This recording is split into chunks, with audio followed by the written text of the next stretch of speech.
السلام علیکم ورحمۃ اللہ وبرکاتہ نحمده ونصلی علی رسوله الکریم اما بعد اعوذ باللہ من الشیطان الرجیم بسم اللہ الرحمن الرحیم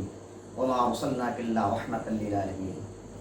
اللہ کا احسان و کرم ہے کہ اللہ تبارک تعالیٰ نے ہم تمام حضرات کو نبی پاک صلی اللہ علیہ وسلم کا امتی بنایا، ایک ایسے نبی کی امتی بنایا جن کے نقش قدم پر چل کر انسانیت فلاح بہبود کو پہنچ سکتی ہے،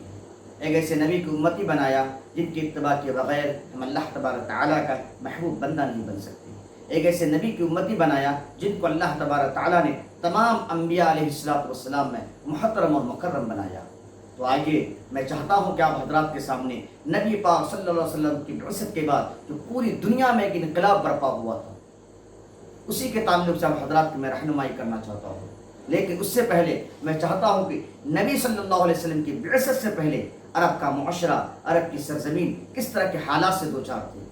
میں اس کا بھی مختصر طور پر آپ حضرات کے سامنے بیان کر دینا مناسب سمجھتا ہوں۔ آج سے 1450 سال پہلے عرب کی سرزمین کفر و ضلالت کا آماجگاہ بنا ہوا تھا، 360 خداؤں کی پرستش ہوتی تھی، ظلم و استبداد، قتل و غارت گری عام سی بات تھی، خود کو محترم، مکرم، اعلیٰ اور عرفہ سمجھنا اور دوسروں کو رذیل اور کمتر سمجھنا ان تمام لوگوں کی عادتیں خاصہ میں شامل تھی۔ شراب نوشی، جوئے بازی، قمار بازی، سود خوری عرب معاشرے میں عام تھا، خود کو عرب اور دوسروں کو عجمی کہلانے میں فخر محسوس کرتے تھے، بیٹی کی پیدائش کو ننگ عار سمجھتے تھے، دامادی رشتہ سب سے گھٹیا رشتہ تصور کیا جاتا تھا، اگر کسی کے ہاں بیٹی پیدا ہو جاتی یا کسی کو بیٹی کی پیدائش کی خوشخبری دی جاتی تو اس فکر میں لگ جاتا کس طریقے سے اس بیٹی کو زندہ درگور کر دے۔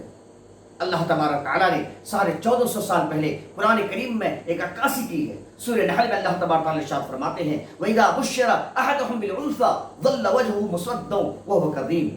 جب ان میں سے کسی شخص کو بیٹی کی پیدائش کی خوشخبری دی جاتی تو ان کا چہرہ سیاہ ہو جاتا اور دل ہی دل میں کرانے لگتا۔ تو دوستو، آج بھی ہمارے معاشرے میں تصور موجود ہے، اگر کسی کے گھر میں ایک سے زائد بیٹیاں پیدا ہو جاوے یا 2 سے زائد بیٹیاں پیدا ہو جاوے تو وہ شخص مغبوم ہو جاتا ہے، محزون ہو جاتا ہے، وہ دوسروں کی مبارکبادی بھی قبول نہیں کرتا۔ لیکن اللہ کے بندو، ایسا ہمیں نہیں کرنا چاہیے۔ توحید کے ماننے والے لوگ، اللہ کو ایک ماننے والے لوگ اس طرح کے حالات سے یا بیٹی جیسی رحمت کو گھر میں آنے سے مغبوم نہیں ہوتے۔ اللہ کے نبی صلی اللہ علیہ وسلم نے بیٹی کو رحمت بتلایا ہے اور بتلایا کہ جو شخص 2 بیٹی کی پرورش کرے یا 3 بیٹی کی پرورش کرے، اللہ تبارک تعالیٰ ایسے شخص کو جنت کا مستحق بناتے ہیں۔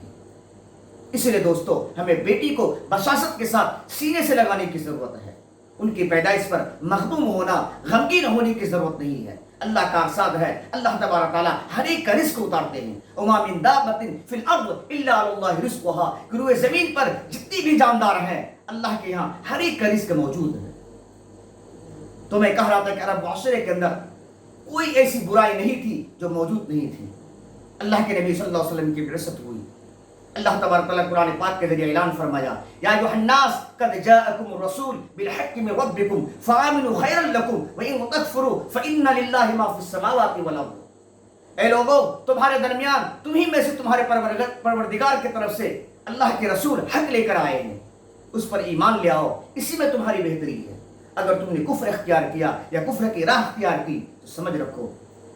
آسمان و زمین میں جو کچھ ہے وہ تمام چیزیں اللہ کی ہے۔ تو اللہ تبارک تعالیٰ نے اس طریقے سے وہاں کے لوگوں کو یہ بتلایا کہ اللہ کے نبی تمہارے درمیان آ چکے ہیں، ان کی باتوں پر لبیک کہتے ہوئے ایمان لے آؤ اس پر۔ اور اللہ کے نبی صلی اللہ علیہ وسلم کو حکم ہوتے ہی نبی پاک صلی اللہ علیہ وسلم نے عرب کی سرزمین پر دعوت و تبلیغ کا کام شروع کر دیا۔ اللہ کے نبی صلی اللہ علیہ وسلم نے سب سے پہلے ساری انسانیت کے کنبہ قرار دیا، اور آپ کی دعوت ساری انسانیت کے لیے تھی۔ نسل پرستی، آپسی زبان جو ان کو بولے تھے، کسی کو عربی کسی کو عربی وہ سمجھتے تھے، اللہ کے نبی نے تمام تفریق کو ختم کیا۔